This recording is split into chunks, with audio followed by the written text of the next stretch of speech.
கருப்பு என் குலசாமிக்கே ஆகாது. சிவப்பு கலரு அது ஆபத்தமா ஒத்து வராது. பச்சை கலரு பச்சை கலர்ல எங்கடி கோழி இருக்கு? இருந்தா மட்டும் அவர் வாங்கி போடுவாரு. பச்சை மஞ்சள்லாம் வேணாமா? பாத்தியாடா, என்ன கலர் தாங்க வேணும்? கலரே இல்லாத ஒரு கோழி வேணும். ஓனரே, இங்க ஒரு கஷ்டமான மோர் வந்திருக்கு. கஸ்டமரா? ஆமாண்டா, வாடா. என்னென்ன வேணும் உங்களுக்கு? அவருக்கு கலரே இல்லாத கோழி வேணுமா? இருக்குண்ணா, வாங்கிக்கலாம். ரொம்ப நல்லது தம்பி. எப்பண்ணா வேணும்? இப்போ கொடுத்தாலும் வாங்கிக்கிறேன். இன்னைக்கு திங்கக்கிழமைண்ணே, நாள் சரியில்லை. அப்ப செவ்வாய்க்கிழமை கொடு.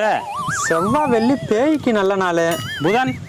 புதன்ல பொண்ணே கிடைக்காது, கோழி எப்படிண்ணா கிடைக்கும்? வியாழன்? சுக்கிரன் உக்கிரமா இருப்பான். சரி நீயே சொல்லுப்பா, எப்போ வாங்கிக்கலாம்? இந்த 7 நாளை தவிர எந்த நாள் வேணாலும் வாங்கினேன், கண்டிப்பா வாங்கிக்கலாம். சரி தம்பி, கண்டிப்பா வரேன். ஓனரை பார்த்து கத்துக்குங்க. நீ கத்தாம போடா, மூளை முழிச்சிக்க போதே.